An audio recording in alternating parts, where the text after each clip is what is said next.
Hello दोस्तों, welcome है आप सभी का एक बार फिर से आपके अपने यूट्यूब चैनल में। तो आज की जो यह वीडियो है यह होने वाली है कि आप नर्सिंग करने के बाद कहाँ कहाँ पर कैरियर बना सकते हैं। यानी कि यदि आपने जीएनएम की है या फिर आपने बीएससी नर्सिंग कर ली है तो उसके बाद आप किस चीज़ में अपना कैरियर बना सकते हैं, गवर्नमेंट जॉब या प्राइवेट जॉब में क्या क्या आपके लिए ऑप्शंस होते हैं। तो आज हम इन्हीं सब के बारे में बात करेंगे। तो प्लीज़ इस वीडियो को ध्यान से देखिए और बिना स्किप करे अगर आप इस वीडियो को देखेंगे तो आपको सभी चीज़ों की जानकारी समझ में आ जाएगी। तो आइए दोस्तों बात कर लेते हैं सबसे स्टार्टिंग लेवल से कि यदि आपने जीएनएम या बीएससी इसी साल कंप्लीट करी है तो आप इसके बाद कहाँ कहाँ पर कैरियर बना सकते हैं। तो इसमें जो सबसे फर्स्ट जॉब आती है वो आती है आपके स्टाफ नर्स की, जो कि प्राइवेट हॉस्पिटल में आप कर सकते हैं। और दोस्तों आपको कोशिश ये करनी है कि जब भी आप किसी भी प्राइवेट हॉस्पिटल में जॉब करें तो वह कम से कम 50 बेड या फिर उससे ऊपर का होना चाहिए, क्योंकि यदि इससे छोटे हॉस्पिटल में आप जॉब करेंगे तो आपको कुछ भी फायदा नहीं होगा, ना ही आप उसका एक्सपीरियंस लेटर कहीं पर लगा सकते हैं। तो आपको कोशिश यही करनी है कि जिस भी हॉस्पिटल में जॉब करें वो कम से कम 50 बेड या फिर उससे ऊपर का होना चाहिए। यदि बात करें इसमें सैलरी की कि जो प्राइवेट हॉस्पिटल्स होते हैं उसमें स्टाफ नर्स की स्टार्टिंग सैलरी कितनी होती है, तो यदि आप किसी छोटे शहर में जॉब करते हैं तो वहाँ की स्टार्टिंग सैलरी 15 से 20 हज़ार होती है। लेकिन अगर आप एनसीआर जैसे शहर यानी कि दिल्ली नोएडा साइड में जॉब करते हैं तो आपको स्टार्टिंग में 25 से 30 हज़ार फ्रेशर को मिल जाते हैं। तो ये सबसे स्टार्टिंग की जॉब होती है जो कि ज़्यादातर स्टूडेंट्स प्रेफर करते हैं।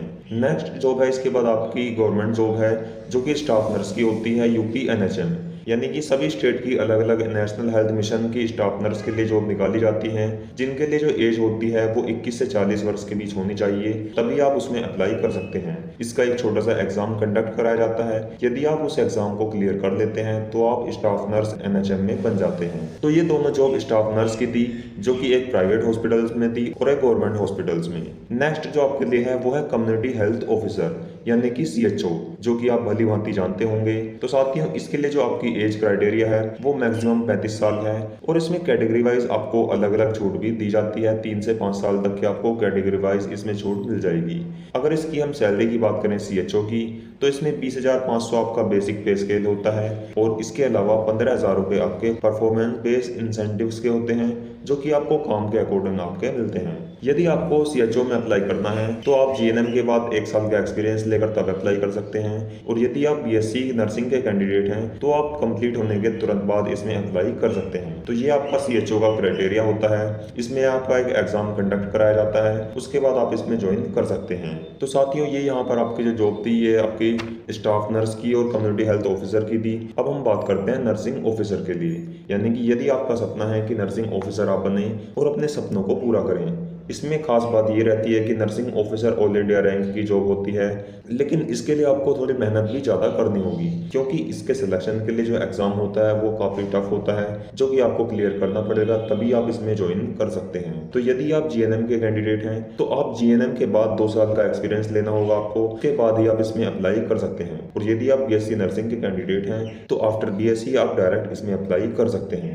इसमें अलग अलग यहाँ पर आपके नर्सिंग ऑफिसर की जॉब होती हैं, जो कि सबसे पहली और सबसे मेन होती है नोरसेट, यानी कि nursing officer recruitment common entrance test. ये आपके एम्स के लिए होती है, यानी कि जो all India institute of medical science के आपके हॉस्पिटल्स होते हैं, जैसे कि AIIMS Delhi, AIIMS Rishikesh, AIIMS Nagpur, अलग अलग तरह के यहाँ पर आपके एम्स होते हैं। अलग अलग जगह पर ऑल इंडिया में जितने भी एम्स हैं उसके लिए सिर्फ एक कॉमन एंट्रेंस टेस्ट यहाँ पर कंडक्ट कराया जाता है, जो कि नोरसेट के नाम से आता है। तो यदि आप नोरसेट को क्लियर कर लेते हैं तो आपके रैंक के हिसाब से आपको एम्स मिल जाएगा और आप वहां पर ज्वाइन कर सकते हैं। नेक्स्ट इसके अलावा आप ईएसआईसी यानी कि एम्प्लॉय स्टेट इंश्योरेंस कॉर्पोरेशन में भी अप्लाई कर सकते हैं। इसके अलावा आप यूपी यूएमएस यानी कि Uttar Pradesh university of medical science, इसमें भी आप अप्लाई कर सकते हैं। इसके अलावा DSSB यानी कि Delhi subordinate service selection board में आप अप्लाई कर सकते हैं, या फिर BHU यानी कि बनारस हिंदू यूनिवर्सिटी। इन सभी में आपको नर्सिंग ऑफिसर बनने का मौका मिलता है।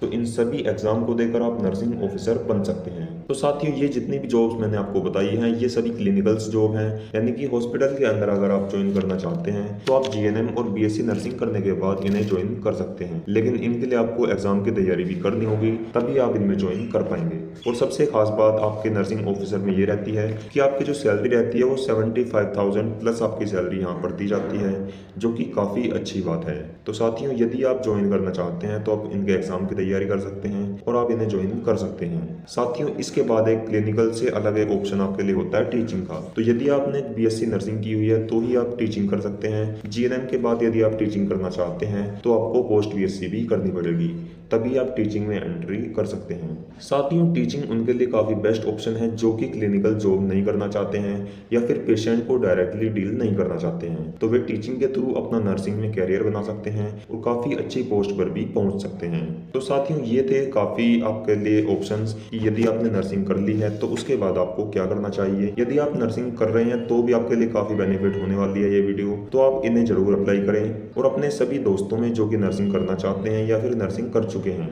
उन्हें शेयर आप कर सकते हैं। और इसी तरह की वीडियोस के लिए आप हमारे चैनल को सब्सक्राइब करना ना भूलें।